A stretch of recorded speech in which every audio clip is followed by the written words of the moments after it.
Hello everyone, I hope कि आप सब अच्छे होंगे और स्टडी अच्छी चल रही होगी। तो कल है सीटी का एग्ज़ाम और बहुत से लोगों का क्वेश्चन है कि प्रीवियस ईयर से नहीं आ रहे हैं ज़्यादा क्वेश्चन, तो एटलीस्ट पासिंग मार्क्स तक के जितने तो आ रहे हैं ना। एंड हाँ, अभी तक में 2 एग्ज़ाम में जितना मैंने देखा है कि जो एग्ज़ाम के क्वेश्चन पेपर बन रहे हैं वो मोस्टली कहाँ से टॉपिक उठा रहे हैं, फर्स्ट यूनिट से और लास्ट यूनिट से। तो हो सके फर्स्ट और लास्ट यूनिट को आप बहुत अच्छे से कवर करना। अभी 2 एग्ज़ाम में तो ऐसा ही हुआ, चाहे फार्मा का देख लो चाहे CHN का, फर्स्ट और लास्ट यूनिट से क्वेश्चन आए हैं। तो आप आई नो कि सिलेबस के अकॉर्डिंग कवर करना थोड़ा डिफिकल्ट होगा फर्स्ट और लास्ट यूनिट को, तो आप हेडिंग बस याद कर लो हर टॉपिक की। अगर आपको हेडिंग याद रहेगी तो उसके अंदर आप कुछ भी लिख सकते हो उसके अकॉर्डिंग ही, उस हेडिंग से मिलता जुलता।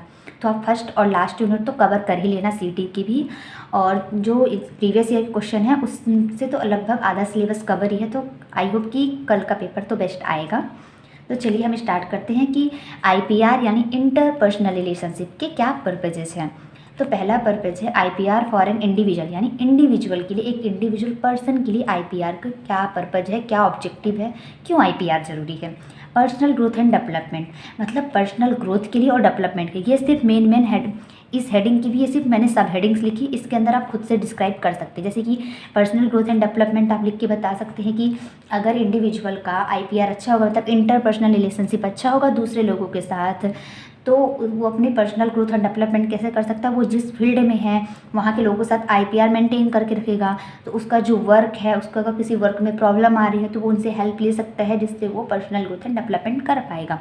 सोर्स ऑफ एन्जॉयमेंट में भी यही है कि अगर हमारा अदर लोगों के साथ IPR अच्छा है, इंटरपर्सनल रिलेशनशिप, तो इन्जॉयमेंट के सोर्सेज तो आपको भी पता है कि हम फ्रेंड्स वगैरह के साथ, जो भी हमारा फ्रेंड सर्कल है उनके साथ मिलकर हम इन्जॉयमेंट कर सकते हैं। तो सेम ही जस्ट लाइक IPR में भी है कि अगर हमारा IPR जो भी हम जिस कलीग्स के साथ है, अगर स्कूल कॉलेज में है तो हमारे जो फ्रेंड्स हैं उन सब के साथ, अगर हमारे क्लासमेट्स के साथ हमारा IPR अच्छा है तो हमारा सोर्स ऑफ एन्जॉयमेंट भी वहीं से मिल जाएगा।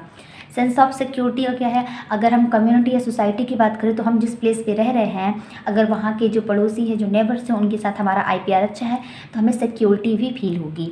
कॉन्टेक्स्ट ऑफ अंडरस्टैंडिंग, अगर हमारा IPR अच्छा है तो जो अदर पर्सन क्या बोल रहा है, अगर कुछ वो अगर किसी अदर तरीके से बिहेव कर रहा है तो क्यों कर रहा है, हम ये सारी चीज़ें समझ पाएंगे। इंटरपर्सनल नीड्स, हर एक इंडिविजुअल की अलग अलग नीड्स होती है, तो हम उनकी क्या नीड्स है, क्या ज़रूरत है, उनको समझ पाएंगे।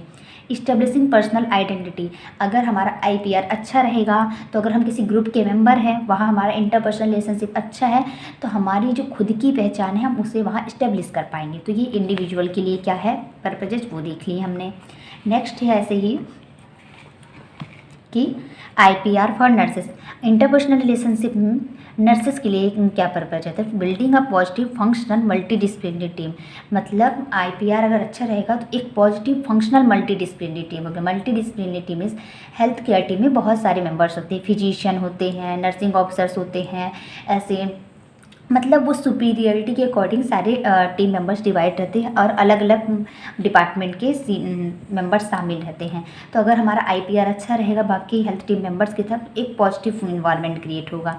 Improving intra and inter team communication, coordination and cooperation, मतलब अगर हमारा IPR अच्छा है तो हम जिस टीम में मतलब पर्टिकुलर सेम डिपार्टमेंट के अगर हैं तो उन टीम मेंबर के साथ भी हमारा कम्युनिकेशन अच्छा रहेगा, और अदर डिपार्टमेंट के भी जो टीम मेंबर है उनके साथ भी हमारा कोऑपरेशन अच्छा रहेगा, कोऑर्डिनेशन अच्छा रहेगा, हम साथ में मिलजुल के वर्क कर पाएंगे, कम्युनिकेट कर पाएंगे effectively. Building mutual understanding and cooperation, अगर IPR अच्छा है तो जो आपस की जो अंडरस्टैंडिंग है टीम मेंबर की, जो आपस में अंडरस्टैंडिंग है वो स्ट्रॉन्ग रहेगी और वो एक दूसरे को किसी भी वर्क करने में कोऑपरेट करेंगे यानी हेल्प करेंगे। अंडरस्टैंडिंग वही कि किसी भी चीज़ को हम प्रॉपर तरीके से समझ पाएंगे। Improve decision making and problem solving, अब इसमें कैसे IPR हेल्प करेगा कि अगर हमें किसी पेशेंट के लिए केयर देने में कोई डिसीजन लेना है, तो अगर हमारा interpersonal relationship other health care team member के साथ अच्छा है तो हम उनकी हेल्प ले सकते हैं कि हम किस टाइप से डिसीजन लें जिससे हमें पेशेंट की बेस्ट क्वालिटी की केयर दे सके। और अगर कोई प्रॉब्लम है जिसको हम कोप अप नहीं कर पा रहे हैं, यानी सॉल्व नहीं कर पा रहे हैं, तो हम अदर टीम मेंबर की हेल्प लेकर वो प्रॉब्लम सॉल्व कर सकते हैं क्योंकि हमारा IPR अच्छा है। तो ये नर्सेस के लिए हो गया। नेक्स्ट है IPR फॉर पेशेंट, पेशेंट के लिए कैसे हैं, developing a sense of security and comfort, अगर नर्स और पेशेंट का इंटरपर्सनल रिलेशनशिप अच्छा रहेगा तो पेशेंट को कंफर्ट भी फील होगा और उसको सिक्योरिटी भी फील होगी वहाँ के एटमॉस्फेयर में। Fostering trust and cooperation. अगर नर्स पेशेंट का आईपीआर अच्छा है तो पेशेंट नर्स से मतलब जो नर्सिंग ऑफिसर का जो पेशेंट के साथ रिलेशन होगा, वो पेशेंट जो होगा नर्सिंग ऑफिसर पे ट्रस्ट करेगा। उनको लगेगा कि जो हमारे हेल्थ केयर प्रोवाइडर है वो एम्पैथी भी शो कर रहे हैं, कंसर्न भी शो कर रहे हैं। फैसिलिटेटिंग कम्युनिकेशन, जो कम्युनिकेशन की जो प्रोसेस है वो इफेक्टिवली होगी। मतलब अगर पेशेंट कोई क्वेश्चन कर रहा है तो उसका अगर आईपीआर अच्छा है तो नर्स पॉजिटिवली रिस्पॉन्स करेगी जिस लैंग्वेज में पेशेंट को समझ आए उस लैंग्वेज में। और अगर नर्स कोई क्वेश्चनिंग कर रही है पेशेंट से, किसी कंडीशन के बारे में कुछ इन्फॉर्मेशन लेनी है, तो पेशेंट अच्छे से रिस्पॉन्स करेगा। इम्प्रूविंग सोशलाइजेशन, इम्प्रूविंग सोशलाइजेशन क्या है, क्योंकि पेशेंट है वो सोशली इनएक्टिव हो चुका है, सोसाइटीज़ में वो उतना इंटरेस्ट नहीं दिखा रहा है क्योंकि वो इल है, उसकी कंडीशन अच्छी नहीं है। तो अगर आईपीआर अच्छा रहेगा तो सोसाइटी के बाकी लोगों से भी इंटरेक्ट करेगा कि तो उसका सोशलाइजेशन भी अच्छा रहेगा।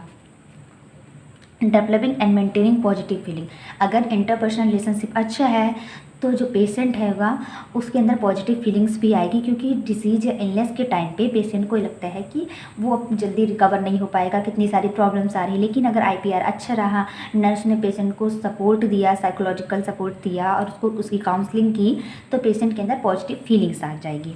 सो ये ओवरऑल हो गया कि आईपीआर के पर्पजेज क्या हैं इंडिविजुअल के लिए, नर्सेस के लिए एंड पेशेंट के लिए। अगर ऐसे हम सब पॉइंट में डिवाइड करके लिखेंगे तो पेजेस भी ज़्यादा कवर हो पाएंगे और आंसर भी दिखने में ज़्यादा क्लियर दिखेगा। आई होप कि आपको जो मैं बता रही हूँ वो समझ में आया होगा। और please like, share and subscribe my channel. Thank you so much.